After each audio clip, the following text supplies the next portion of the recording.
Saudara, Shalom. Selamat berjumpa lagi bersama saya, Romo Julius Sudarnoto, dalam tema penyembuhan luka-luka batin.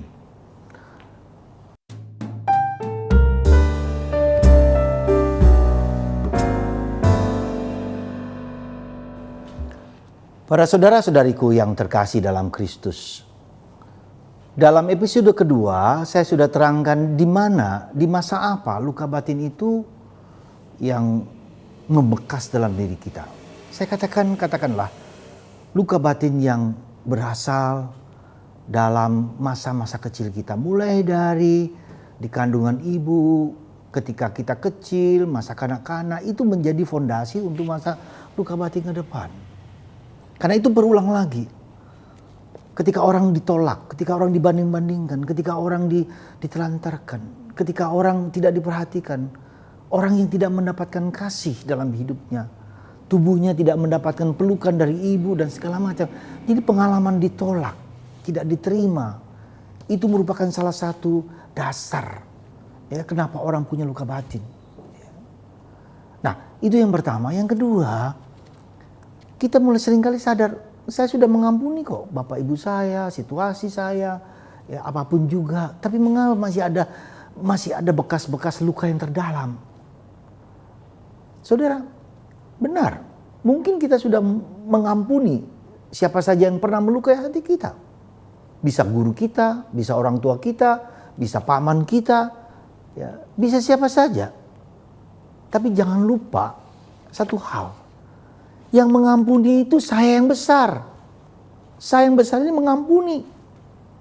Tapi yang terluka itu adalah kita kecilnya.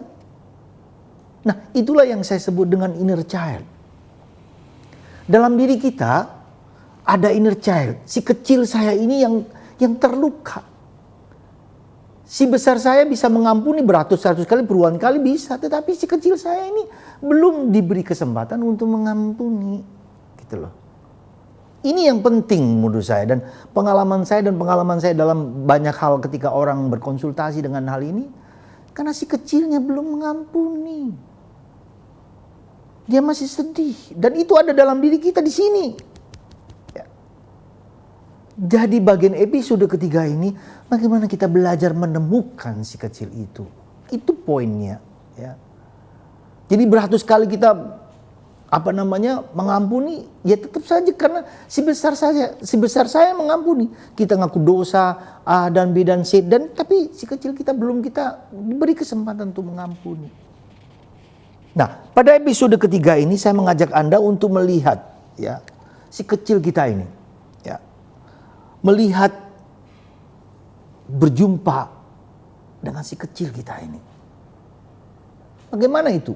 Nah, ini yang tidak mudah. Saya katakan tidak mudah, harus ada bimbingan, harus ada tuntunan. Dengan cara seperti ini, saya akan sulit juga untuk mendampingi Anda. Maka kita perlu nanti seminar, suatu saat seminar yang akan datang, kita kumpul semua di sini, dan saya bimbing, saya tuntun, supaya kita bertemu dengan si kecil ini. Karena tidak mudah loh saudara, sangat tidak mudah. Ya. Satu contoh kecil, saya sendiri adalah saudara, puluhan tahun, semenjak tahun 80 sampai tahun 98 kurang lebih. Ya, proses yang panjang. Apa yang saya akan ceritakan sedikit saja pengalaman saya. Supaya Anda tahu bahwa berjumpa dengan si kecil dan penyembuhan itu bukan yang gampang. Tahun 80, ketika saya masuk biara Karmel di Batu. Apa yang pertama berkali-kali berulang, saya takut dengan kecoa. Saya takut dengan cecak. Saya takut dengan ular, seperti merinding begitu. Ketika muncul binatang-binatang itu merinding dengan sendirinya. Tapi ketika kepala saya mengatakan saya pijit, saya matikan dan seterusnya itu berulang. Tapi pengalaman pertama yang spontan itu, dan itu membuat saya takut, membuat saya gelisah, membuat saya cemas, dan itu terus berlangsung. Maka ketika saya pulang ke rumah, ketika sedang cuti, saya tanya kepada ibu saya, Bu, apa yang terjadi ketika ibu mengandung saya? Ibu saya bilang, kamu kok pertanyaannya aneh?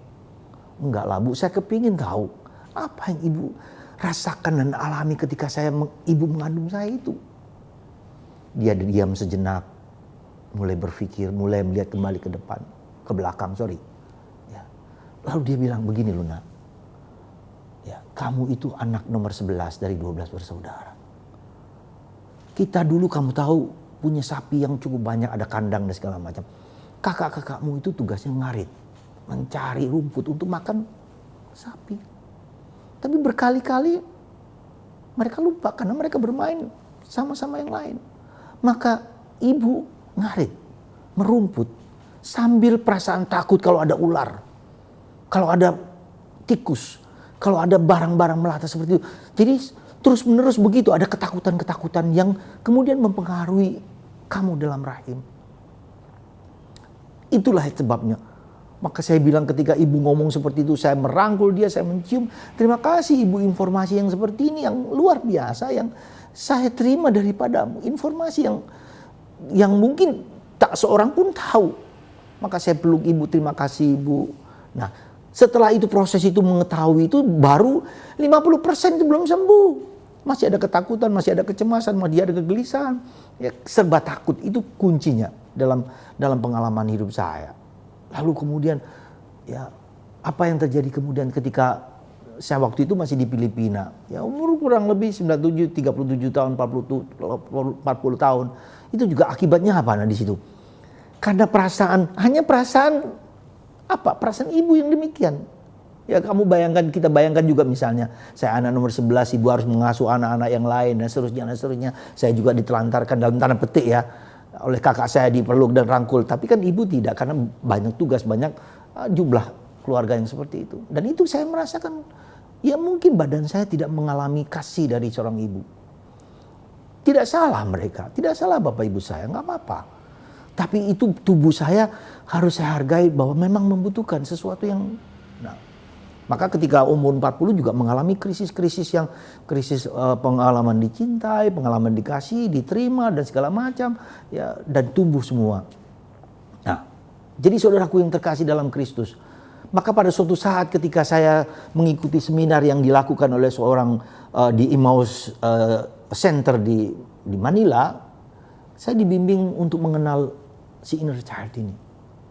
Dibimbing untuk bersama-sama dengan teman-teman para pastor, para suster ya, dalam suasana yang bersama-sama ya, dibimbing. Ada suatu sesi di mana kita diajak untuk menyadari kembali si kecil bertemu dengan si kecil, dan saya bertemu dengan si kecil saya.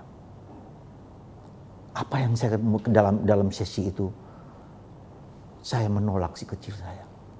Saya tidak terima si kecil karena bukan dia yang saya gambarkan. Tapi setelah saya menolak, kemudian saya terima lagi, saya rangkul. Saya bilang, I love you, I love you.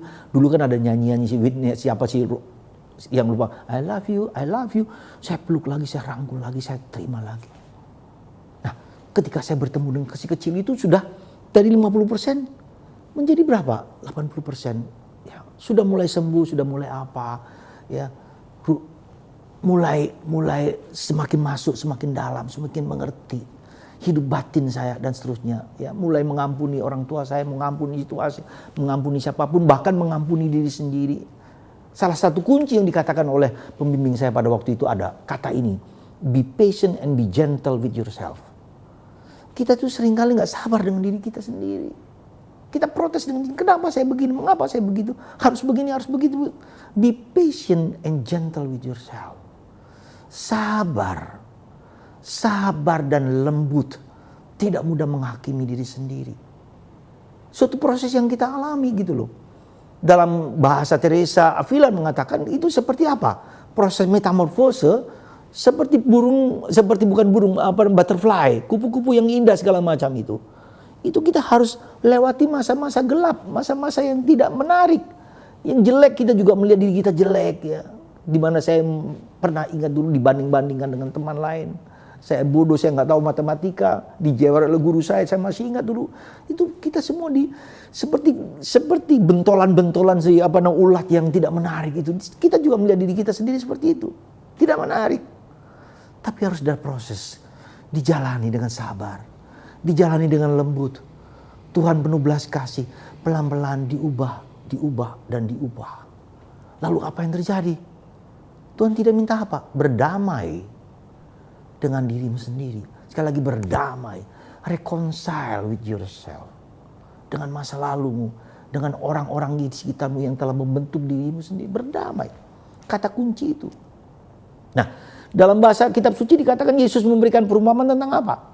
Perumpamaan tentang penabur. Yesus menabur jatuh di tanah. Bukan tanah, batu-batu doang. Mana mungkin muncul. Ya, batu hanya batu, tidak mungkin benih itu tumbuh. Atau batu, ya hanya satu batu kecil, ya, tapi sekitarnya masih bisa. Ya. Atau juga duri, ya ada duri segala macam. Nah, tapi juga ada tanah yang subur. Nah, batu itu adalah apa? Kekerasan kita. Kita kan keras kepala. Kita maunya sendiri. Gak mau mendengarkan orang lain. Atau batu kekerasan. Tadi itu sama sekali kita gak peduli itu batu, hanya batu saja. Tapi ada satu batu kecil, sebongkah batu. Mungkin kekerasan kita di bidang tertentu lah. Bidang lain kita masih mendengarkan. Tapi dalam hal ini kita tertutup. Atau di bidang duri itu apa? Kecemasan, ketakutan, kegelisahan. Nanti gimana anak saya, nanti gimana suami saya, nanti gimana pacar saya, nanti semua kegelisahan.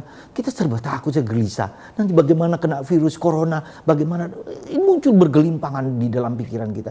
Kegelisahan dan ketakutan. Dan Yesus mengatakan jangan takut, jangan gelisah. Atau tanah yang subur. Benih datang lalu kita terbuka. Ini orang yang terbuka mendengarkan sabda Tuhan. Ya. Benih itu mendengarkan dia. Ya, mendengarkan.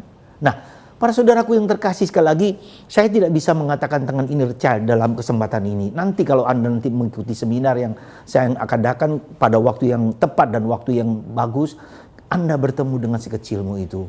Dan kalau Anda bertemu, Anda mendengarkan apa yang exactly yang terjadi, lukamu dengan peristiwa itu. Mungkin waktu kecil, mungkin kapan, dan seterusnya. Kita melihat. Ya, satu saja, nggak usah banyak-banyak. Satu kecil, nanti ini akan merangkai yang lain, berkonektif dengan yang lain. Ya, nah, saudaraku yang terkasih, saya sudah mengatakan tadi, ya inner child kita, semakin kita terima, kita berdamai dengan diri sendiri, kita berdamai dengan orang lain, kita berdamai dengan orang yang melukai, kita berdamai dengan Tuhan, maka nanti hubungan kita dengan Tuhan menjadi hubungan yang sangat akrab, sangat dekat. Coba kita perhatikan. Seringkali hubungan kita dengan Tuhan itu hubungan dengan kepala, iman kepala, tapi keakraban. Ya, lalu kita semakin mengenal diri sendiri. Dan kita tahu saudara, luka batin yang kita alami itu akan menjadi blessing, menjadi rahmat dalam hidupmu. Coba Anda perhatikan, coba Anda lihat. Andi Noya itu dengan acara Nikik Andy itu. Karena di masa lalunya coba lihat. Masa lalunya pedih, perih, dan segala macam. Tapi ketika dia bisa mengolah, maka dia empati kepada banyak orang. Itu luar biasa, menjadi powerful. Coba Anda perhatikan Nelson Mandela, 30 tahun di penjara, kamp tahanan di Afrika Selatan. Diperlakukan begitu mengerikan, dikencingi oleh penjaganya, oleh tentaranya, disekap dan segala macam. Luar biasa. Tapi Tuhan menjadikan dia yang disebut Badeba panggilannya, menjadi orang yang tokoh rekonsiliasi, berdamai, mengampuni dan memaafkan banyak orang. Itu Anda dan saya, kita semua. Mari kita masuk, mari kita olah. Tuhan undang datang kepada kita untuk membereskan, membaharui, menyembuhkan pelan-pelan, dan itu akan menggunakan Anda untuk rahmat yang lebih besar. Sekali lagi, inner child, Anda mengampuni, Anda yang besar, tapi si kecil ini harus bisa mengampuni, memaafkan. Dan ketika si kecil ini memaafkan, hidup Anda akan berubah. Saya dulu tipe orang perfeksionis. Tipe orang yang wajahnya sedih sekali. Tapi sekarang ya maaflah, saya mengerti ada perubahan-perubahan dalam diriku sendiri. Menjadi lebih gembira, lebih senang, lebih santai, lebih rileks. Hidup is life is easy gitu loh. Karena Tuhan itu baik pada kita. Sekali lagi saudara, di episode ketiga ini saya ajak Anda untuk mengenal inner child. Tetapi tidak di sini. Nanti kalau ada seminar lagi, saya akan beritahu lewat jalur yang sebenarnya kita akan adakan, kita bersama-sama. Tapi yang penting, terbukalah hati Anda. Ada batu, ada duri, ada tanah. Terimalah itu apa adanya. Tuhan membiarkan itu terjadi, menjadi rahmat berlimpah bagi kita semua. Amin.